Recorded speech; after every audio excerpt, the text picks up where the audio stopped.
Hello friends, Madhavi academy 2.0 पर आपका स्वागत है। जिसका आप बेसब्री से इंतजार कर रहे थे प्री बोर्ड पेपर का, वो आज मैं आपके लिए लेके आ गई हूँ विद सॉल्यूशन। इसको पूरा करवाऊंगी और एक एक क्वेश्चन आपका मैच होगा जो मैंने आपको पूरा करवा रखा है। जिन बच्चों ने चैनल से तैयारी की है उनका एक एक क्वेश्चन मैच हो जाएगा, ये 100% गारंटी है।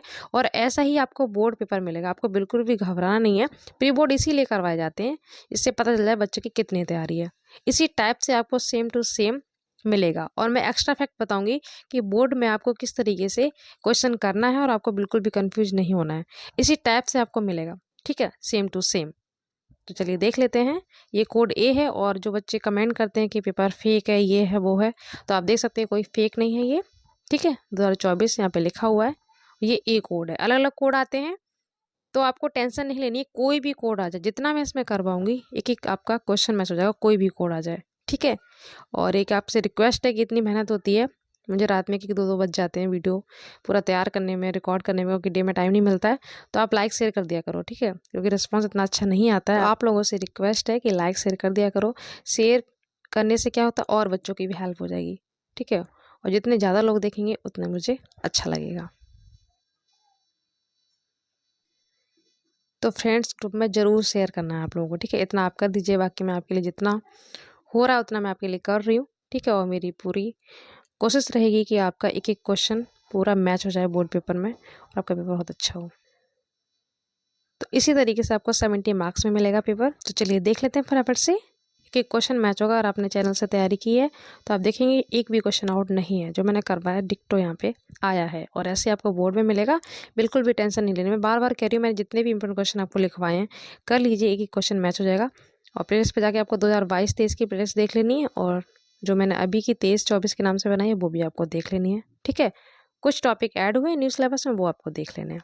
तो फटाफट देख लेते हैं। शुक्लोत्तर युग के प्रमुख कहानीकार हैं, कौन से हैं? तो इलाचंद्र जोशी भी है, मोहन राकेश भी है, दोनों हो जाएगा। फटाफट से कवर करेंगे, ज़्यादा टाइम आपका नहीं लूंगी। त्यागपत्र बहुत इंपॉर्टेंट है। ये उपन्यास है किसका? जैनेन्द्र कुमार का। आपको लेखक भी याद रखना है। एक्स्ट्रा फैक्ट में जितने भी बोलूंगी आपको अच्छे से माइंड में, ठीक है, रखने हैं।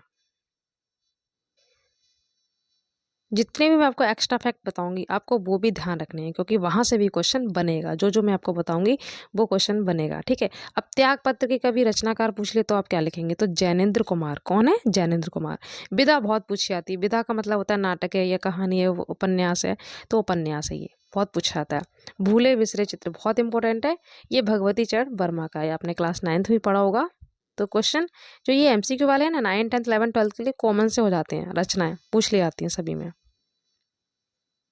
और ये वाला क्लास 12th के पेपर में भी आया क्वेश्चन प्री बोर्ड में, ठीक है। और क्लास 12th के भी प्री बोर्ड का पेपर मिल जाएगा, उनको भी टेंशन नहीं लेनी है। नेक्स्ट है क्वेश्चन नंबर 4। छायावाद उत्तर युग के प्रमुख कवि कौन है? तो ये हैं, इसको शुक्ल युग भी कह सकते हैं, रामधारी सिंह दिनकर। ओके। अर्धनारीश्वर इंपॉर्टेंट है ये भी। इसके विष्णु प्रभाकर। कौन है? विष्णु प्रभाकर। द्वितीय के प्रथम कवि बहुत इंपॉर्टेंट क्वेश्चन है। द्वितीय के सारे कवि आपको ध्यान रखने हैं। मैथिली शरण गुप्त है। कश्मीर सुषमा के रचनाकार हैं, तो ये है श्रीधर पाठक, ठीक है।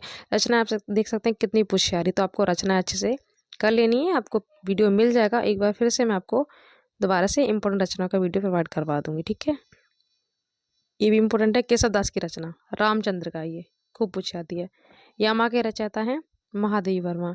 नीजा, निहार, यामा खूब पूछी आती है। गिल्लू आपने पढ़ा भी होगा 9th क्लास में। तो महादेवी वर्मा की आपको एक भी रचनाएं नहीं छोड़नी। अतीत के चलचित्र खूब पूछी आती है। पलाश वन के रचनाकार हैं, ये है नरेंद्र शर्मा। ओके। ये रस से एक क्वेश्चन पूछा गया, मैंने ग्रामर की वीडियो आपको प्रोवाइड करवाया था, बताया भी था। हंसने की बात आ रही है तो हास्य रस हो गया, इजीली आप पहचान लेंगे, आपको पूरा पढ़ने की जरूरत भी नहीं है। और ये देखो ट्रिक से मैंने अलंकार बताए थे आपको कि जन हो, मन हो, मानो, ये वर्ड आते तो कौन सा अलंकार होता है।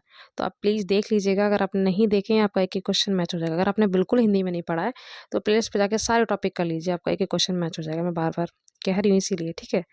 और इसमें हो जाएगा उत्प्रेक्षा, क्योंकि मनहू वर्ड आ रहा है, ठीक है। अनुप्रास आपके सिलेबस में है नहीं।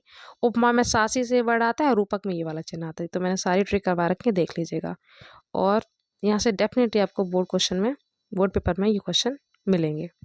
दोहे का उल्टा बहुत अच्छे से मैंने करवाया है। छंद अलंकार एक ही में सारे करवा दिए तो देख लीजिएगा।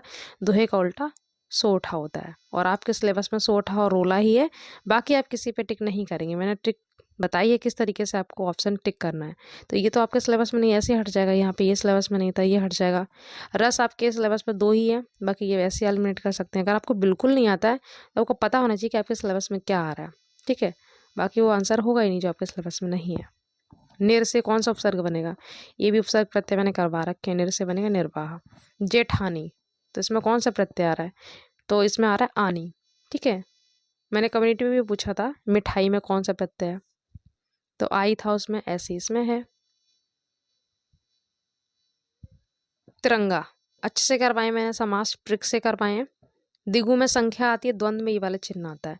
तो 3 रंगों का समूह तो कौन सा हो गया, दिगु हो गया। सेम टू सेम आया है वीडियो में जो मैंने करवा रखा है। गरगर, तद्भव पूछा है। गरगर संस्कृत का वर्ड है, तद्भव होगा हिंदी का वर्ड, तो गागर बोलते हैं। ओके, एक क्वेश्चन आपका मैच होगा। संधि मैंने करवाई दी है, आपके सिलेबस में एक ही संधि है, यड़। कौन सी है, यड़। तो इसको जैसे कि अत्याचार को तोड़ते हैं ना, अति प्लस आचार, वैसे यहाँ पे अभ्यागत है, तो इसको तोड़ेंगे, ब्रेक करेंगे तो अभि प्लस आगत, ठीक है, ध्यान रखना। आ भी नहीं करेंगे, अपी करेंगे। ये आधा है ना, तो इस तरह से पूरा इस तरीके से मात्रा लग जाएगी, ठीक है। इससे अत्याचार होता है ना, अति प्लस आचार, वैसे आपको यहाँ पे करना है। ये आपके सिलेबस में नहीं है, अब इसकी जगह पे है तद वाले रूप, ठीक है, वो आएंगे।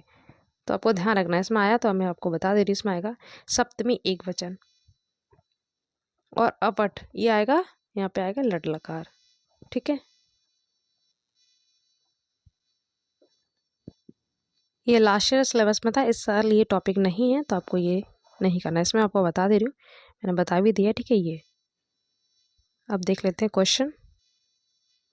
गद्य के 4 चैप्टर मैंने 5 बताए हैं पूरा इम्पोर्टेंट, ट्रिक से कैसे पहचानेंगे, 6 मार्क्स आपके पक्के हो जाएंगे, वो देख लीजिएगा, इसलिए आप पहचान लेंगे। ये चैप्टर कौन सा है, भारतीय संस्कृति वाला है, और इसके लेखक कौन है, डॉक्टर राजेंद्र प्रसाद, ठीक है। अब ऑप्शन वाला देख लेते हैं। 3 क्वेश्चन कंफर्म है, संदर्भ पूछेगा या फिर पाठ का नाम, लेखक का नाम, ठीक है। पाठ का नाम हो गया भारतीय संस्कृति, लेखक हो गया यहाँ पे डॉक्टर राजेंद्र प्रसाद, ठीक है। उसके बाद रेखांकित का पूछेगा तो ये अंडरलाइन वाला ये आपको लिख देना है। अतीत का स्मारक हो जाएगा, इसका अर्थ बताना है। अब आप देखो, एक बात सुनो कि पेपर में आपका 100% दोनों व्याख्या आपकी फंसनी है, जो मैंने आपको कराया है ना, 100% फंस जाएगा। अब देखो, जिसके क्वेश्चन आपको इजीली आ रहे हो वो आप करेंगे चॉइस में, ठीक है। ईश्वया मैंने बताया था ना, जिसमें ये वर्ड आ जाए तो चैप्टर कौन सा होगा, ईश्वया तू ना गई मेरे मन से। इस साल ऐड हुआ, ये लास्ट नहीं था, इसके आने के चांस हैं, इसलिए मैं बताया भी था। और इसके लेखक है रामधारी सिंह दिनकर। अब इसके क्वेश्चन देख लो, जैसे तीनों की मतलब दोनों की सिंपल है, इसकी भी इजी है। पाठ का नाम बता दिया मैंने, ईश्वया तू ना गई मेरे मन से, ठीक है, तू ना गई मेरे मन से, ईश्वया इसमें लिखा ही हुआ है। लेखक का नाम है रामधारी सिंह दिनकर, रामधारी सिंह दिनकर, ठीक है। रेखांकित तो कितना सिंपल इसमें दिया है, जो अंडरलाइन हो रही है। ईर्ष्या से बचने का उपाय मानसिक अनुशासन है। जो व्यक्ति ईर्ष्यालु स्वभाव के होते हैं तो उन्हें फालतू बातों के बारे में सोचने की आदत छोड़ देनी चाहिए, ये आपको लिख देना है। कुछ भी नहीं आता तो आपको इतना ही उतार देना, सिंपल है। लेखक कहना चाहता है कि ऐसे लिख दीजिएगा। नेक्स्ट है, ईर्ष्यालु व्यक्ति कब ईर्ष्या करना बंद कर देगा, तो कब कर देगा, जिस दिन उसके भीतर जिज्ञासा आएगी उसी दिन वह ईर्ष्या करना कम कर देगा। तो आप ऐसे लिखेंगे, ईर्ष्यालु व्यक्ति के अंदर जिस दिन जिज्ञासा जाग जाएगी या आ जाएगी उसी दिन से वो ईर्ष्या करना कम कर देगा, है ना। कितना सिंपल है। तो पेपर में आपको अच्छे से दोनों व्याख्या देख लेनी, आपकी फंसनी तो दोनों ही है, मैंने पूरा अच्छे से करवा दिया है, ठीक है। तो आपको जो क्वेश्चन अच्छे से आ रहे हैं, जो क्वेश्चन आपको अच्छे से आ रहे हैं वो आप करेंगे, ठीक है। जैसे कि पहला वर्ड लिखेंगे आप, ये डेडस करके लास्ट का वर्ड लिख देंगे, फिर आपको ये लिख देना है आंसर, ठीक है। गद्य की काव्य की दोनों की ट्रिक मैंने बता रखी है। अब इसमें देखो लखन वर्ड आया तो कुछ भी नहीं सोचना है, लखन तुलसी आ गया तो तुलसीदास की ये व्याख्या है, ठीक है। तो जल को गए लखन, एक क्वेश्चन तो यहीं से मिल गया, जल लेने को कौन गया हुआ, तो जल लेने को लखन गए हैं, मतलब लक्ष्मण गए हुए हैं, ठीक है। कौन गए हुए हैं, लक्ष्मण। ऐसे संदर्भ कैसे लिखेंगे, आप लिखेंगे प्रस्तुत पद्यांश, पद्यांश है ना ये, प्रस्तुत पद्यांश हमारे पाठ्य पुस्तक काव्यखंड के तुलसीदास द्वारा रचित, तुलसीदास द्वारा रचित कवितावली, कवितावली के, ठीक है, अयोध्या कांड, कवितावली के अयोध्या कांड, ब्रैकेट में लिखना वन पथ पर। जब वन में ये जा रहे थे ना तीनों लोग, तो वहीं की ये घटना है, तो वन पथ पर से ऐसे ब्रैकेट में क्लोज करेंगे। ब्रैकेट में क्लोज करने के बाद आप लिखेंगे से लिया गया। फिर से सुन लो, प्रस्तुत पद्यांश हमारी पाठ्य पुस्तक काव्यखंड के तुलसीदास द्वारा रचित कवितावली के, तुलसीदास की रचना है ना कवितावली, दोहावली, गीतावली, तो ये कवितावली के अयोध्या कांड ब्रैकेट में लिखेंगे वन पथ पर से लिया गया है। क्लियर। और एक क्वेश्चन मैंने आपको बता ही दिया है ये वाला। अब रेखांकित अंश की व्याख्या। गद्य में क्या होता है कि आपको जैसा लिखा हो वैसा आप लिख सकते हैं, इसमें आपको अपनी लैंग्वेज में आंसर देना होता है। तो कैसे लिखेंगे, इसकी जो रेखांकित की व्याख्या पूछी कि रेखांकित अंश की, वो आप यहाँ से लिखेंगे। सीता जी कहती कि लक्ष्मण जल लेने के लिए गए हुए हैं, अब कहीं छांव में खड़े होकर घड़ी भर के लिए उनकी प्रतीक्षा कर ली जाए, तब तक आपका पसीना पोंछकर पंखे से हवा किए देती हूँ और बालू से तपे हुए पैर धो देती हूँ। तो ये आप इतना लिख देंगे। ओके, तो रेखांकित अंश की यहाँ से लेकर यहाँ तक हो गई। ठीक है, इस तरीके से आपको कर लेना है। तो ये हो गया कंप्लीट। ये वाली है, ये वाली मैंने आपको बताया स्टार्टिंग के आपको 4 चैप्टर पढ़ने हैं। कौन कौन से? सूर, तुलसी, बिहारी, रसखान। 100% यहाँ से आपको एक व्याख्या मिलेगी। चारों चैप्टर कर लीजिएगा। ठीक है, वन शॉट रिवीजन चलेगा तो उसमें मैं आपको करवाई दूंगी, और लास्ट टाइम मैंने करवाई भी है, तो वो आप देख लीजिए। ये वाली है कौन सी है? झांसी की रानी की समाधि पर। ये लास्ट वाला चैप्टर, आप इसको स्किप कर सकते हैं। झांसी की रानी की समाधि पर। और इसकी लेखिका कौन है? सुभद्रा कुमारी चौहान। सुभद्रा कुमारी चौहान। ठीक है, और चैप्टर का नाम क्या है? झांसी की रानी की समाधि पर। और ये वाला लखन वाला बहुत ही सिंपल है, ये आप कर लीजिएगा, वैसे जो आपको अच्छा लगेगा सकते। अब संस्कृत में चैप्टर आपको मैंने 3 बताए। वाराणसी, ठीक है, वाराणसी आपको पढ़ना है, भारतीय संस्कृति, एक प्रबुद्ध ग्रामीण, 3। बाकी 3 आप स्किप कर दीजिए। वीर वीर वाला आपको नहीं पढ़ना, चंद्रशेखर वाला नहीं पढ़ना है। ठीक है, ये आप स्किप कर दीजिए। तो देखो, ये तो प्रबुद्ध ग्रामीण वाला है। जो शहरी था बहुत देर तक सोचता रहा, पर पहेली का उसे जब उत्तर नहीं आया, तो गांव वालों ने क्या, मतलब उस ग्रामीण ने क्या कहा था कि आप पहेली का उत्तर नहीं जानते हैं तो शर्त के अनुसार क्या देंगे? 10 रुपये देंगे। बहुत ही सिंपल है ये चैप्टर। ठीक है, ये वाली इसकी व्याख्या है। अब यहाँ पे देखो, ये वाला भारतीय संस्कृति वाला, दोनों चैप्टर की व्याख्या आ गई है। ये देखो क्या है, इसमें लिखेंगे आप प्रस्तुत, हाँ मैं आपको संदर्भ बताना भूल गई, सॉरी। इसका संदर्भ क्या होगा? प्रस्तुत पद्यांश हमारी पाठ्य पुस्तक संस्कृत खंड के, तो आप इसका संदर्भ क्या लिखेंगे? प्रस्तुत गद्यांश हमारी पाठ्य पुस्तक संस्कृत खंड के प्रबुद्धो ग्रामीण नामक पाठ से लिया गया है। और आप अगर ये वाला चैप्टर कर रहे हैं तो आप यहाँ पे लिख देंगे, इसकी जगह पे क्या लिखेंगे? प्रस्तुत गद्यांश हमारी पाठ्य पुस्तक संस्कृत खंड के भारतीय संस्कृति नामक पाठ से लिया गया है। एक भारतीय संस्कृति चैप्टर गद्य में और एक भारतीय संस्कृति संस्कृत में, तो इसमें लेखक वगैरह लिखना नहीं होता है। तो ये बहुत सिंपल है, मैंने आपको हथेली में भी करवाया था, तो इसकी जगह आप ये वाला कर लीजिएगा, ये ज़्यादा सिंपल है तो ये भी ईजी। तो इसमें क्या लिखेंगे? मानव जीवन को संवारना ही संस्कृति है। हमारे पूर्वजों ने मानव जीवन को संवारने के लिए महान प्रयत्न किए। उन्होंने हमारे जीवन को संवारने के लिए जिन आचारों और विचारों को प्रदर्शित किया, वो सब हमारी संस्कृति है। ठीक है, इस तरीके से आपको क्या करना है, इसका मैंने वीडियो अपलोड किया एक ही चैप्टर में, मतलब एक ही वीडियो में पूरा चैप्टर करवा रखा है, वो आप देख लीजिएगा, वहाँ से आपको मिल जाएगा। ठीक है, मैंने ओरली आपको समझा दिया है। ये सारे श्लोक मैंने करवा रखे हैं। अब देखो, अपदो दूरगामी, ये भी वही आ गया प्रबुद्धो ग्रामीण का। हथेली पेपर में भी आया तो यहाँ पे भी आया, और आपको बोर्ड में भी यहीं से मिलने वाला है। ठीक है, सारे श्लोक मैंने करवा दिए, देख लीजिएगा। तो इसका संदर्भ कैसे लिखेंगे? प्रस्तुत श्लोक हमारी पाठ्य पुस्तक संस्कृत खंड के प्रबुद्धो ग्रामीण नामक पाठ से लिया गया। वही चैप्टर जो ऊपर आया, तो उसमें व्याख्या है, यहाँ पे श्लोक है। ठीक है, बहुत सिंपल होता है, संदर्भ लिखना मैंने आपको अच्छे से करवाया, तो देख लीजिएगा। हिंदी वही है, पैर नहीं पर दूर तक जा सकता है, साक्षर नहीं, साक्षर है पर पंडित नहीं है, मुख नहीं है फिर भी बोल सकता है, जो उसे जानता है वही पंडित है। ये इसकी हिंदी है। आप अलग से भी वीडियो जाके देख सकते हैं प्लेस पे, मैंने आपको ओरली समझा दिया है। ठीक है, इसका आंसर वैसे क्या था? पहले का पत्र। ठीक है, और ये वाला और ही सिंपल है। इसका चैप्टर का नाम है भारतीय संस्कृति। देखो, दोनों चैप्टरों के यहाँ पे ऊपर व्याख्या दे दी है, और दोनों चैप्टर में से यहाँ पे श्लोक दे दिए। है ना।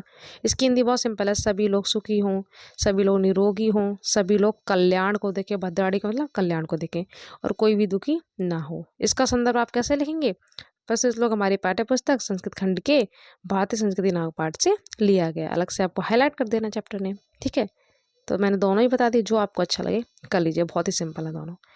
स्वपाठित खंड का तो अलग अलग जिले में अलग अलग चल रहे हैं ये, तो मैंने सिलेबस में बताया था कौन से जिले में क्या है, वो आप देख लीजिएगा। तो इसमें मैंने जो करवाया मुक्ति दूत है, मुक्ति दूत, ठीक है।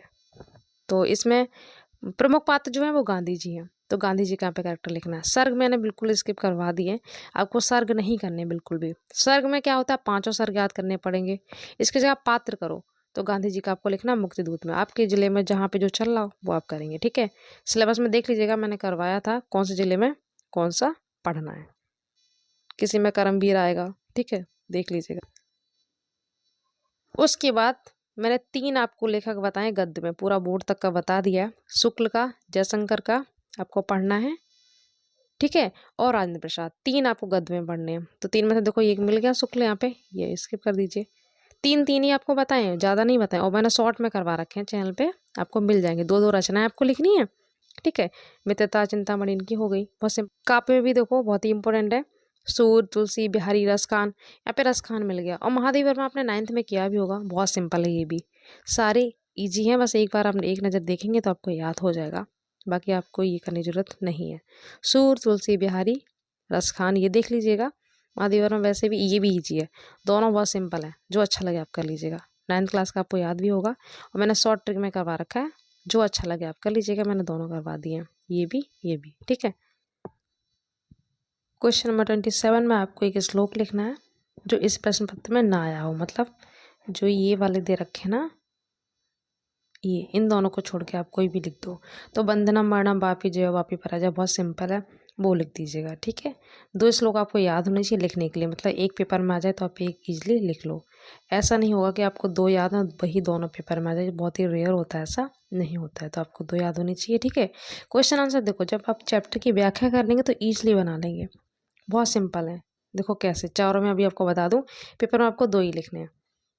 ग्रामीण, ये प्रबुद्ध ग्रामीण वाला चैप्टर है ना, तो ग्रामीण का उपहास मतलब मजाक किसने बनाया, तो नागरिक ने बनाया था, मतलब वो शहरी ने, तो इसकी जगह आपको नागरिक का लिखना है, हिंदी में शहरी बोलते हैं, सिंपल है। दुर्मुख कौन था, चांडाल था, तो ये बहुत पेपर में आता है, इसलिए मैं आपको बता दे रही हूँ, इसमें बस चांडाल लिखना है। ये चंद्रशेखर आजाद वाला चैप्टर है। पिता, ये जीवन सूत्रावली वाला श्लोक जो मैंने आपको करवाया, उसमें पूछा गया था कि आकाश से भी ऊंचा कौन है, तो आंसर था पिता। अब यहाँ पे लिखा पिता किससे ऊंचा है, तो यहाँ पे इसकी जगह बस आप लिख देंगे, या तो खात लिख दो संस्कृत में, या फिर आकाशात लिख दो, ठीक है। तो आप खात लिख दो, ऐसे हो गया। अब देखो ये वाला भी जीवन सूत्राणी का है, इसमें पूछा गया कि घर पर मित्र कौन होता है, यक्ष ने दृष्टा से क्वेश्चन पूछा था ना, घर पर मित्र कौन होता है, तो भार्या होती है पत्नी, तो यहाँ पे भार्या आ जाएगा, कितना सिंपल है, भार्या आ जाएगा। यहाँ पे किम की जगह यहाँ पे चांडाल आ जाएगा, यहाँ पे नागरिक आ जाएगा, बहुत सिंपल है, और यहाँ पे खात आ जाएगा, ठीक है। तो इस तरीके से मैंने चारों बता दिए, आपको 2 लिखने हैं, और बोर्ड एग्जाम के लिए आपको अच्छे से ध्यान रखना है, ठीक है। ऐसे इंपॉर्टेंट मैंने टॉपिक में आपको लिखवा दिया है, इतना कर लीजिएगा, इससे बाहर आपको नहीं मिलेगा, ठीक है। एक पत्र बहुत ही सिंपल है ये, शुल्क माफ़ करने के लिए ज़्यादातर यही पूछा जाता है, इसलिए आप लिख लेंगे, ठीक है। तो कर लीजिएगा, जितना हो सके वीडियो को शेयर कीजिए। इसके बाद आपको सभी सब्जेक्ट के मिल जाएंगे, इंग्लिश, मैथ, सभी का मैं आपको प्रोवाइड करवा दूँगी, ठीक है। Thank you so much.